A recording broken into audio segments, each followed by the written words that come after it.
Abusuanya Nyankopɔn nhyira wo sɛ anytime bia wo jebre na wo hwɛ Abrante TV. As usual, wodim sɛ me madwa se ya na election ho nkɔmmɔ ne ba abedi. Election 2024 ne nsɛm a ɛfiri mu. Abusua sɛ wobɛka yɛn kyɛɛ and the leader and founder of the new force, bɛkyerɛ Nana Kwame Bediako Cheddar, UK Parliament to nsa ɛfrɛ. Na no mu ana Nana Kwame Bediako Cheddar ba UK abɔnten so a wɔde n'anisuade hunu ɛne the 12 pillars to economic freedom kotudwa ewo UK Parliament. Abusua meso so obeje bre no abeka me ho na ya hwe video na ene ensem a Nana Kwame Bediako Cheddar de tudwa abra okokoduru UK Parliament. Abusua na meso se osabe hye ne nso de ama me se ba bia na nipa ni gina twa video no na emu wakakra enti no emakasa Nana Kwame Bediako de tudwa no onhye da enti ni enti meso so obeta waso na ensem a Nana Kwame Bediako Cheddar de tudwa ewo Parliament House no onso betimi anya ensem ne bi ayede enti Michelle Jibre na kam ho ne yenko na yenko hwe video ne mra sisi a ne ba na won so wa kire wadwen e wo comment section na se e dia ma ya owia no subscribe no hye ama afoforo so nsa atumi akabi ejabusu kam ho na yenko ko hwe video ne mra sisi a ne ba ye be wura nsem no mu so e bi enti kam ho na yenko hwe video ne mra. Okay, I just want to say thank you to Ghana and my family, my team, my nation, my people. This is a very great opportunity. I'm honored to be in England and speaking in the Parliament tonight.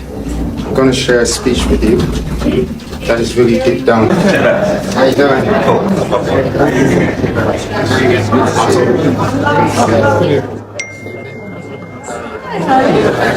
How's it going? All right. Is everything ready? All right. How you doing? Ladies and gentlemen, today I stand before you as the rebirth of an incarnated spirit, feeling like a messenger, here to express regret for our mistakes. It is crucial for me to acknowledge our past, not to dwell on it, but to learn from it, and to overcome the challenges that have suppressed the growth of our development. There are no better words for me to use than to say, I am sorry. I'm sorry for all our losses, Africa. I'm sorry that our currencies have lost the value. I'm sorry that our economies collapsed. I'm sorry that our education system has failed us. I'm sorry that our children are jobless, yet they become hopeless. My country, Ghana, I'm sorry for the poor governments. I'm sorry for the pollution of our water bodies, for shredding our ancestral wealth. On behalf of my ancestors and the past leaders of Africa, I apologize. Truly, what you left could not be harnessed to our best potential. To you and the descendants of our struggling brothers, I am deeply sorry and I apologize. The decisions made by our leaders, both past and present, have contributed to the catastrophe we now face. If only I turn the clock around, I would start from the beginning.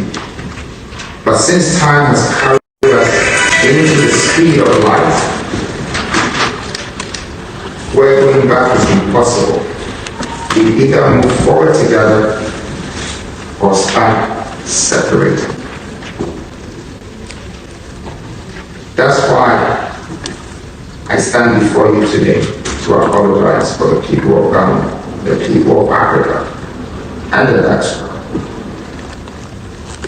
We must gather our strength and rise again. If If time is all I have, then I surrender my life for time to be used by God. For many years we have fed and built the world.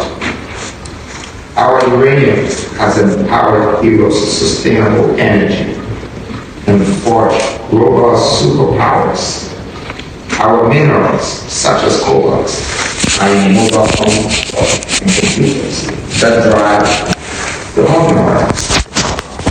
Yet Africans, with degrees in hand, ourselves blocked by borders. Their potential stunted by systemic barriers. How is that we have the resources to export to continue to import products and make ourselves? Our gold holds together the major currencies of this world. Our diamonds are symbols of love exchange across continents. We must remain shackled by the colonial barricades impeding our growth. Shall we? No. We have struggled to rebuild our society since we were separated. But when I look at my skin, I believe that whatever brought us together is far stronger than what's putting us apart. We may be nationalized by different titles, names, and countries, but we're united by the same principles that governs our way of living. Time has come. The time is now that we took responsibility for the mess we found ourselves in. We must also replicate the success stories of Asia, Middle East, and Africa. Nations that have risen from poverty to become global economic powers. We must replicate that. We must break free from the cycle of dependency and exploitation. We must industrialize, refine our resources, and create wealth that stays on our continent. We must remove the colonial barricades that have hindered our growth and reclaim the control of our destiny. The time has come for us to not just sign contracts, but to create them for others to sign. Not just to sell what belongs to us, but to refine it so we can distribute it to those who need it. We must not plead to receive what is ours. We must not reclaim it for nothing, but we must reclaim and elevate it to a rightful use. Our minerals should support the development of this world. Flowing from us to the global community, we must refrain from begging and instead focus on giving, offering what is fair and working to develop humanity beyond our expectations. We should strive to leave this world better than we found it, respecting nature and adding value in the process. Let us ensure domestic tranquility, a common defense, a general welfare, a strong continental agenda. This will form the foundation on which our future will be built. From today on, let our market, our industrial vision, our production, and our manufactured goods meet global standards. Let us self-industrialize our mineral and human resources, transforming them into national and continental wealth to create immediate economic balance and foster a prosperous middle class.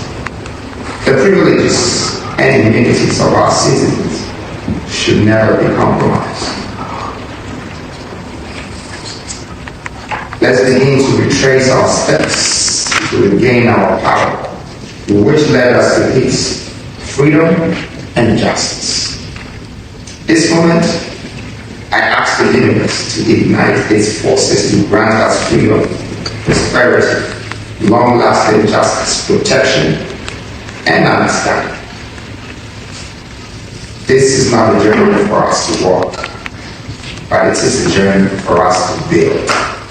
A new world for those who are yet to be born, and the young ones who are yet to live the life the way it is to be. This is a preparation for our descendants, not to go through the pain. That's why I chose a place like England during Black History Month to share these words of wisdom and empathy. Not only with Ghanaians, but with the origin I share and the race I belong to. Africa and Black people, worldwide. With all that has happened in the past, a history of enslavement, destruction of our memories, I believe that it was a phase we had to go through to understand yesterday's problems are bound to become tomorrow's opportunities. This reason why the weakness of our past. For the world to acknowledge what we Africans have contributed. Many countries have benefited from the resources of our nations and should have contributed to our development. Templates should have been shared. The respect for us as human beings is inadequate. The recognition of our dignity is undermined. We expected that they would have played a role in the growth of our economy as much as they have been extraction of their needs from the same economy. But in return, what have we received? Except rules, regulations, and constitutions that dictate how we should live.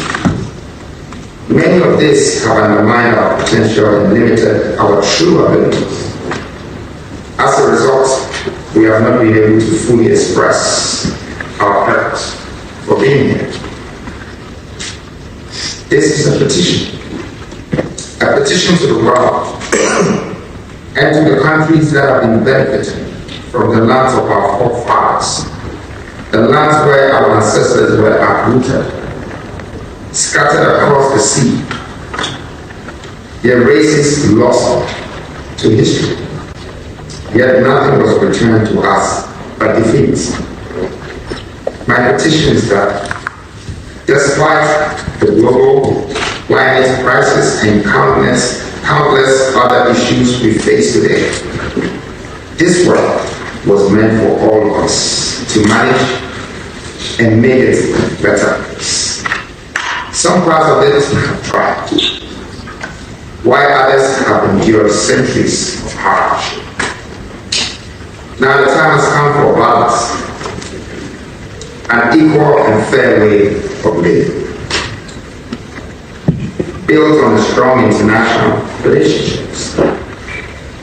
My petition calls for an end to foreign influence in our political narrative, but also requires an international commercial relationship. Just like any other global economy, the likes of Asia and the West, we expect the same with Africa. Why become importers when we can become exporters? Why do we import finished products that we once owned as raw materials? Why do we only have to sign contracts before we can make a living? Why are we not giving opportunities to people so they can also be signed? Why are we not signing the world, but the world is signing us? Instead of asking why, I think the time is now for the world to marvel at the work Africa can do and say, wow, wow, wow. it's time that we turn the story around ourselves. Let's not make the why distract us and stop us from what we truly have to do. I have come so that nations should be built upon the wisdom bestowed upon me.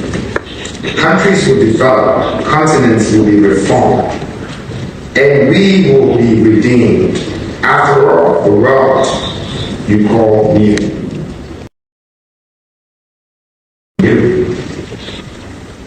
I'm here to represent Africa's greatest hope. I have been chosen not to be the best, but to be unique. Ordained with tenacity, the zeal and power to build a new Africa and impact society that will historically change this world.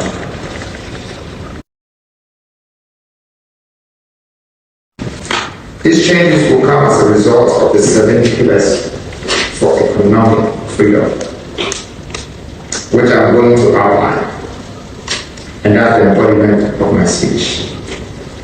These pillars will serve as the foundation for a new era of prosperity, self-reliance, empowerment across our great continent.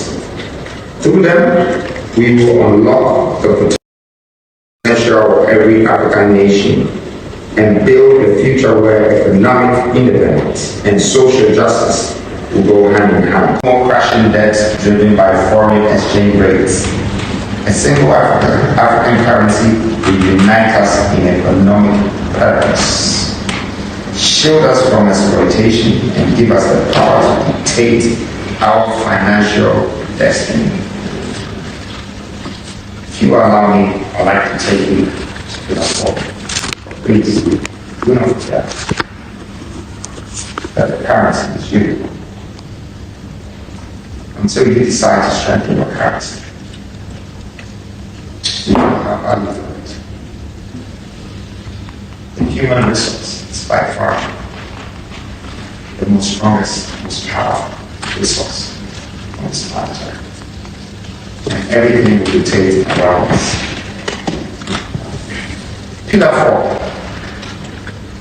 This is a decision that I had to take the decision in front of advisory board who probably did not see the value or the future of doing such. Because people thought that citizenship in Africa was of no value except it came from the West or other parts of the world. I saw the difference. I thought that if there is a land in Africa, that everyone in this world is running to set for treasure, that should be the biggest citizenship in the world. See, what you see as a problem, I see it as opportunity. Only you give me the chance to be a part of the people that are leading the people, then I'll definitely turn your problems into opportunity. Africa must be a dreamland. It should cause people to want to be a part of us. And every African should have pride to be an African as a citizen. And on this note, I acknowledge the continental citizenship in the Parliament of England. This part of the speech is a launch.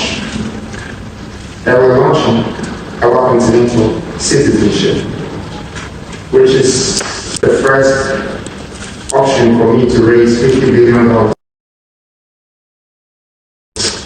for my country. If you go through the pillars, 12 pillars, to our economic freedom as running scholar. We're not divided by culture, nor by history, but by borders drawn without our consent. These borders are designed to keep us weak and separate, have denied us our true identity as Africans. It is time to tear down these barriers and declare a new era of unity and belonging. A continental citizenship under the banner of the United States of Africa. No longer shall an African be a stranger in their own continent. Whether you're from the islands of Ethiopia, or the shores of Senegal, from the heart of Congo, or the deserts of Namibia, you are African, first and foremost. But we also have borders, and you only drive cars through the borders. And every time you try to cross another border, somebody will charge you just to cross the border. So how are we ever going to be united? And how come? Sorry, it's hard to like talk from there, but there's no way to live. Somebody can just around me now. But how come that we belong to a continent, and every time we're going to a country, even if we have something to trade with that country, we're not allowed. Yes, you can import other things from outside, but anything from inside is not valid and is not allowed. That's what we're removing. The aim is to make Africa become a borderless country. Through investment, through commitment, and through unification. There were past leaders who thought they could unite Africa through politics. Some tried through religion. We tried with education. It doesn't work. The value that you and I have today is truly what we can exchange. What we can trade amongst ourselves is the commitment. And that's why, once we have a single currency, we have already taken 3 steps ahead to be unified.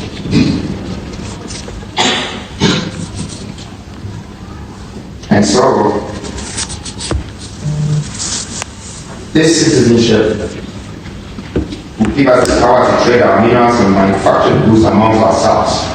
This investment will also bring commitment and help us to control our destiny, our currency, our minerals, and our human resources. This is the formula to unite the states of Africa through the exchange of skills and talents. Africa. Sorry, I have to pause for this.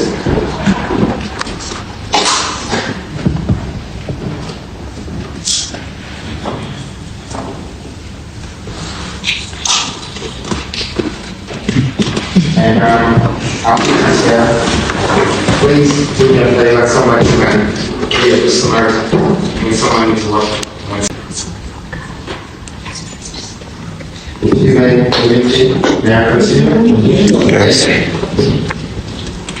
Africa will become a borderless continent where railways, water transportation, and many other ways of transporting goods will enable us to trade amongst ourselves. To achieve our full potential, this will make an African citizen become powerful and vulnerable and merge with our ancestral descendants of diaspora, by also making them a law citizenship. I intend to open these borders. I will open these borders. I want you to know that being Black American, or Black British, or Jamaican, or Black Chinese, or Black Chinese, will only amount to the roots that it truly belong to. And you should remember this. Africa belongs to slavery. That can never be measured. The only time the world will understand truly where we came from is if we reclaim our identity back through value. And so, this very moment, I feel very empowered, launching a program and a purpose through a speech on the grounds of the past colonial masters who are also partly responsible for the reasons why we're separated. And it means that they need to contribute that skill to the development of this new Africa. Pillar 5. Pillar 5 is technology hub. The fastest industry in this world today is technology.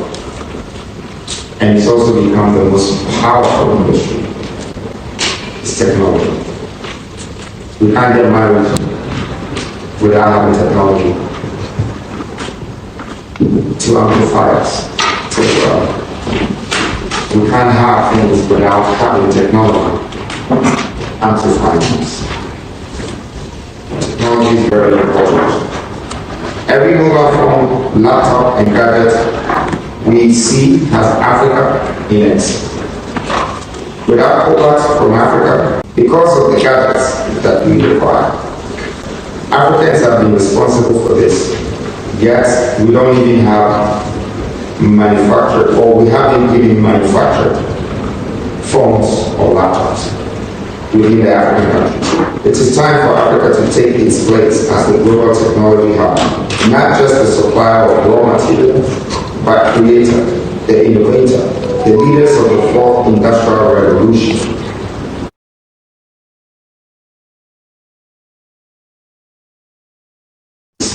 Only to buy back the finished product 10 times the price. Why should we remain consumers when we hold the key to the entire technological ecosystem in our hands? We have the resources, the talent. And Pillar 6 is called nuclear power and renewable energy. It's one thing I take huge interest in, nuclear power. We have uranium, but we never thought we were going to use the uranium for. So we've been selling the raw material. But Africa is a continent rich in resources that can transform our energy landscape, yet we continue to import electricity, shackled by our data systems and foreign control. We have uranium beneath our feet, waiting to be harnessed for sustainable power of nuclear energy.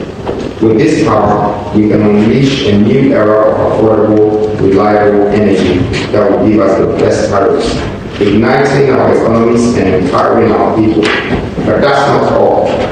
We possess vast reserves of lithium, the key to unlock renewable energy solutions that will revolutionize our transportation and energy systems. Very important. With lithium, we can produce batteries for electric cars. Investing in nuclear and renewable energy, we will create thousands of jobs, boost our economies, and position Africa as a global leader in the energy production. Did you know that 644 million people in Africa don't have electricity? And it's more than 50% of the population. How do we feel about that? When we wake up, cooking food, and having a stove, and watching Netflix, and ironing our clothes, and someone is 40 years old, that is the same person as yourself, that breathes the same air as you, that has aspirational hope like yourself, has never had electricity. Now, how do we feel about that? We must do something about this. And uranium and lithium, through industrialization, will make a huge change in the world. Pillar 7, the last pillar. And it's also one of the most important pillars. It's called industrialization, but I'm simply saying industrial, not technical. value of gold that belongs to us, and how they can harness the gold into 7 different garments. We have really brought our children. We have invested in them, but the value in return does not harness what we have inherited. And that's why I will do anything within my possible means to make sure that the curriculum of Africa's education gets readjusted. As much as I am fighting to also revise the constitution of our political principles, it's equally important for us to educate the people and the women who are giving birth to become mothers of this earth. We must educate our people. And that's right. Our educational system, as it stands, is a relic of the past that was never designed for our success. It was built to produce followers, not leaders. Workers for foreign industries, not innovators for African enterprises. It must change, and it must change now. If Africa is to rise, if we are to take control of our resources and shape our future, we need to radically overhaul our educational curriculum and make industrialization the centerpiece of our learning. We cannot continue teaching our children outdated theories that do not match the realities of our continent. We must arm them with the skills, knowledge, and mindset required to drive Africa's industrial revolution. Through the marriage of education and industrialization, we will create a self-sustaining loop of growth and empowerment. Our industries will demand skilled workers, and other education systems will deliver them. In return, these industries will invest in our educational institutions, ensuring that we stay on the cutting edge of global trends and technology. This is a cycle that will propel Africa into a future that will bring economists and many of the talents we miss. In this 7 pillars lies the blueprint of Africa's transformation. This is not a distant dream by an urgent call to action. Africa's time is now. Let us rise, empowered and united to shape a future where we control our destiny, our own industries, and lead our own. That govern the destinies of this universe. Grant us freedom, prosperity, long-lasting justice, and protection. May the desires of our hearts be fulfilled, the deeds of our minds be realized, and the will of our souls be established. For all the pain, struggle, and hardship we have endured, may the universe now bless the work of our hands here on earth. I stand on behalf of the youth and the people of Africa. Today, this template we are creating guide our political principles, our national government, our continental values, our intertrading empowerment, our borderless nation, and our united tribal states of Africa. It is a new beginning, a new dawn, a new phase, for we Africans to build ourselves again to reclaim and redeem our lost heritage values. We let the history tell the rest. Thank you.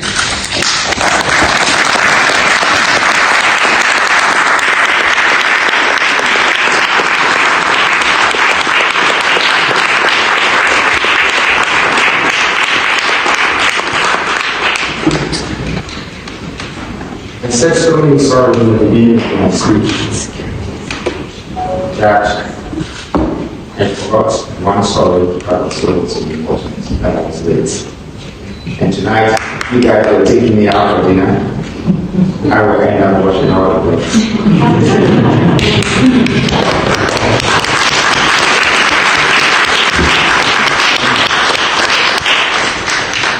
So please, forgive me. Time is very expensive and no one can help you with it. I just want you to remember that time that you sat here with me, I appreciate it so much. And as much as I'm sorry, you are also to prove to me that you have something you need. Just away from me. I appreciate you. Thank you.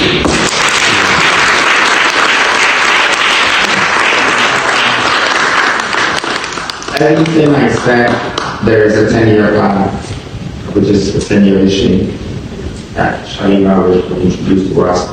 I know we'll be running out of time, but it would be great if we can see this 10-year plan. It's called the 7 non-negotiable. It's not to be compromised. We can't negotiate on it. It has to be done. So thank you once again. Thank you.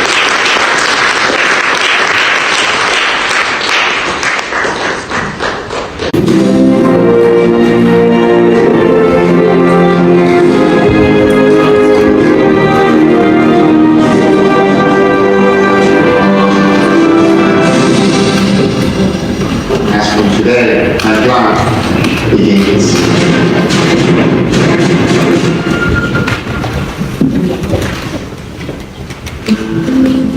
The 16 regions of Ghana are bustling with untapped riches. Western region boasts of $412 billion in mineral resources. Water region holds $192.6 billion. Eastern region holds $174 billion. Together, our regions possess trillions in wealth. Ghanaians, this is our divine inheritance. Why should we start raw material for a pittance? Why let others profit while we languish in poverty? This narrative must end now, and the 16th Regional Industrial Revolution is near. The 16th Regional Industrial Revolution represents a groundbreaking shift in Ghana's economic paradigm, one that aims to harness the untapped potential of each of Ghana's 16 regions. This ambitious initiative will transform Ghana from a nation reliant on some raw material exports to a powerhouse of industrialization and manufacturing, creating a self-sustaining.